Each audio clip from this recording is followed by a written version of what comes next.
A Pontifícia Universidade Católica de Minas Gerais, PUC-Minas, é uma instituição de ensino superior privada e católica brasileira situada em Belo Horizonte, capital do estado de Minas Gerais. Fundada em 1958 sob o nome de Universidade Católica de Minas Gerais, PUC-Minas, é a maior universidade católica do mundo e uma das mais prestigiosas universidades brasileiras.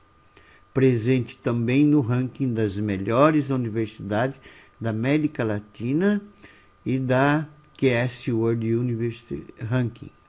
Em 2011, a Pontifícia Universidade Católica de Minas Gerais e a Universidade de São Paulo foram as grandes vencedoras da 7ª edição de Prêmio de Melhores Universidades pela Guia do Estudante.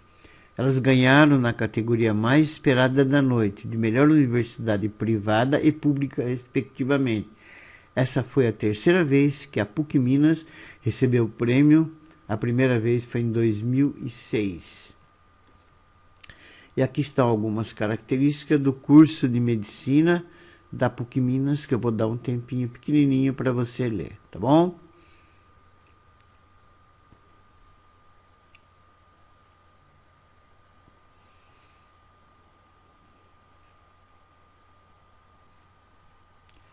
Questão número 1 da Faculdade de Medicina da PUC Minas Gerais, ano 2015. Trata-se apenas da definição de ano-luz. Certa estrela emite luz que percorre a distância de 1 bilhão de anos-luz até chegar à Terra e ser captada por um telescópio. É correto afirmar que... E aqui estão as alternativas. Muito bem, essa definição de ano-luz eu tirei do físicovestibular.com.br. Óptica geométrica. Ano-luz é uma unidade de medida de distância, guarde bem, distância, utilizada em astronomia, e ela corresponde à distância percorrida pela luz em um ano, distância que a luz percorre em um ano no vácuo. Ou seja, se a luz dista, está a uma distância da fonte que emitiu a luz, está a uma distância de 1 bilhão de anos-luz da Terra, repetindo, a fonte que emitiu a luz, se ela está a uma distância de 1 bilhão de anos-luz da Terra, essa luz vai demorar 1 bilhão de anos para chegar à Terra, porque um ano-luz é a distância que a luz percorre em um ano, e a alternativa correta é a C. Olha aqui, a luz recebida hoje aqui na Terra foi emitida há 1 bilhão de anos. Alternativa. Questão número 2 é uma questão de física térmica que envolve apenas definição de calor latente. Ao nível do mar, quando se fornece calor à água, sua temperatura atinge no máximo o valor de 100 graus Celsius. Então, se você aquecer a água ao nível do mar, a temperatura da água chega no máximo a 100 graus Celsius. É correto afirmar, e aqui estão as alternativas. Muito bem.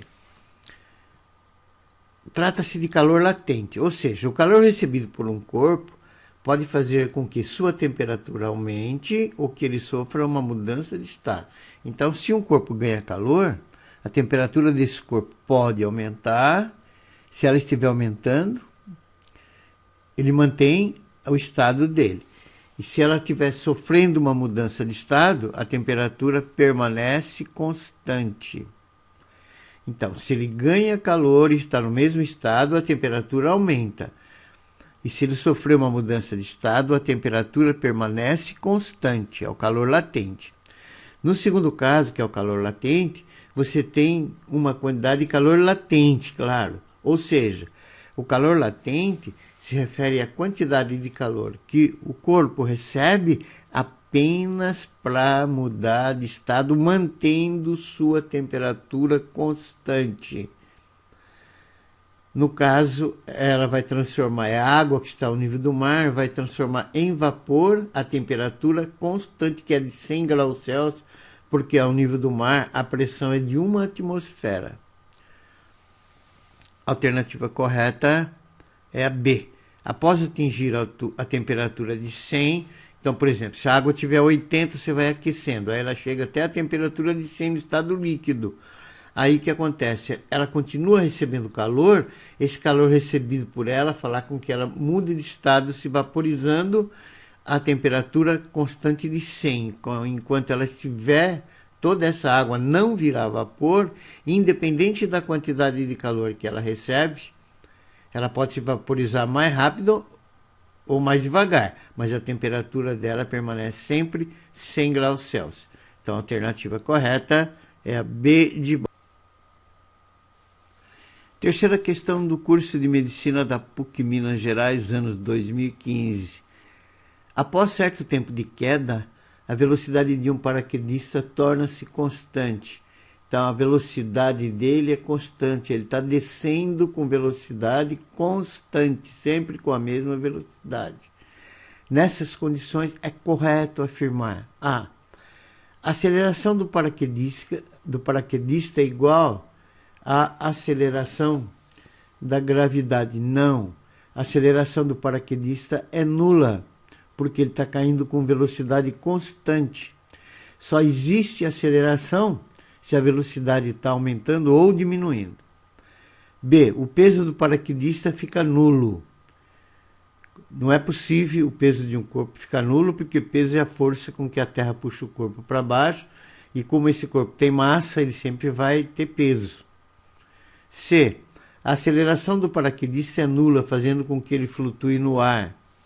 Não, a aceleração dele é nula. Mas só que como ele está com velocidade constante, por isso que ele vai descer com velocidade constante. Porque se a aceleração é nula e ele está em movimento, tem que ser um movimento retilíneo uniforme, ou seja, um movimento em linha reta na vertical com velocidade constante. E nessas condições, a força-peso para baixo e a resistência do ar para cima tem que se anular. E a letra D, ele vai percorrer distâncias iguais no mesmo intervalo de tempo. Essa é a correta, porque se ele tem velocidade constante, ele percorre espaços iguais em tempos iguais, e a alternativa correta é a D de dado. Questão número 4. Dentro da água, as pessoas sentem uma sensação de estarem mais leves. Sensação de estarem mais leves devido à força exercida pela água sobre o corpo imerso, que está dentro da água. Essa força descrita por Arquimedes é denominada de empuxo, ou empuxo de Arquimedes. É correto afirmar: A. O empuxo é proporcional ao volume de água deslocado pelo corpo. Essa está correta. É a definição de empuxo. Mas vamos analisar as outras. B. A direção do empuxo pode ser horizontal. Falsa, porque o empuxo é sempre uma força vertical e para cima aplicada pela água sobre a parte do corpo que está imersa na água. C. O empuxo é sempre menor que o peso do corpo imerso na água. Falsa. Se o empuxo é igual ao peso, ele está flutuando. Se o empuxo é menor que o peso, ele desce. E se o empuxo é maior que o peso do corpo, ele sobe. E D, o empuxo é igual ao peso do corpo imerso. Não, o empuxo é igual ao volume de água deslocada pela parte do corpo que está imerso na água. Então a alternativa correta é a A, mas de qualquer maneira, aqui vai a definição tirada do fisicoevestibular.com.br. Todo corpo total ou parcialmente mergulhado num líquido em equilíbrio recebe uma força de direção vertical e sentido para cima. Tá vendo? Vertical e para cima, denominada de empuxo. E a intensidade do empuxo, como já expliquei lá em cima para vocês, ela é igual ao peso do volume do líquido deslocado. Alternativa correta, A. Quinta questão da PUC Minas 2015, Medicina. Assinale a afirmativa incorreta, a errada. A. Da mesma forma que as ondas de rádio, a luz também é uma onda eletromagnética. Ondas de rádio, luz e qualquer outro tipo de luz que se propaga no vácuo é onda eletromagnética. Luz branca é composta por ondas de diversas frequências, diversas cores, correto? E se ela possui diversas frequências, diversas cores, cada frequência possui determinado comprimento de onda, então ela vai ter comprimento de ondas diferentes também, está correto. A luz ultravioleta tem uma frequência maior que a infravermelho, correto? Como a velocidade de propagação da luz é constante, quanto maior a frequência, maior será o comprimento de onda. Errado, por quê? Veja bem, se ela se propaga com velocidade constante, olha na equação fundamental da ondulatória V igual a lambda F. Se o V é o mesmo, o comprimento de onda lambda tem que ser inversamente proporcional ao F. Por quê? Porque para o V ser constante, se você aumentar o lambda, você tem que diminuir o F e vice-versa. Então, se V é a mesma, o comprimento de onda lambda deve ser inversamente proporcional à frequência e não diretamente proporcional, como ele afirmou na alternativa correta D, e essa é a alternativa. Questão número 6, envolve também empuxo. Uma esfera metálica oca e hermeticamente fechada contém ar em seu interior. Ela se encontra flutuando em equilíbrio, parcialmente submersa, imersa em um líquido. Então, se ela está em equilíbrio, parcialmente imersa, está aqui o desenho, ó, que não foi fornecido, eu que coloquei. Então, ela vai ter um peso para baixo e um empuxo para cima. E se ela está em equilíbrio, o peso para baixo vai anular o empuxo para cima. Se o ar for retirado de seu interior, é correto afirmar que ela, e aqui estão as alternativas. Então, veja bem, quando você retira o ar lá de dentro, então ela vai ficar menos densa, mais leve, e o peso dela vai diminuir. Mas é claro que ela continua, como ela continua em equilíbrio, se o peso diminui, o empuxo para cima também diminui. Se o empuxo diminui, o empuxo é igual ao peso do volume de líquido deslocado. Então, se o empuxo diminui, ela vai diminuir o volume imerso, que é o volume de líquido deslocado. E a alternativa correta é a alternativa C. Sétima questão, hidrostática, uma aplicação do teorema de Stevin. Um depósito de água possui em seu fundo uma válvula de segurança e essa válvula tem uma área de 120 centímetros quadrados. A válvula abre-se pela ação da água quando esta atinge uma altura de 4 metros acima do nível da válvula. Então, o desenho não foi fornecido, eu que coloquei. Então, aqui está o depósito, aqui está a válvula. Então, essa coluna de água quando ela ultrapassar 4 metros, essa válvula abre e deixa escorrer a água. Considerando a densidade da água como sendo ρ igual 1 vezes 10 a terceira quilograma por metro cúbico, que está no sistema internacional, e G igual a 10 metros por segundo ao quadrado, também no sistema internacional, assinale a força exercida pela água necessária para abrir a válvula. Então, para que essa válvula abra, essa água vai fazer uma pressão e devido a isso vai surgir uma força que vai fazer com que essa válvula abra para poder escorrer a água. Ele quer saber qual o valor dessa força. Aqui estão as alternativas. Muito bem. A primeira coisa que nós vamos fazer é calcular a pressão aqui no fundo devido à coluna de água, que está 4 metros acima dela, aplicando quem? O teorema de Stevin, que diz que a pressão devido à coluna de água de 4 metros é a densidade da água vezes o G vezes a altura da coluna líquida. Acontece que a densidade da água é 10 a terceira, o G é 10 e a altura é 4.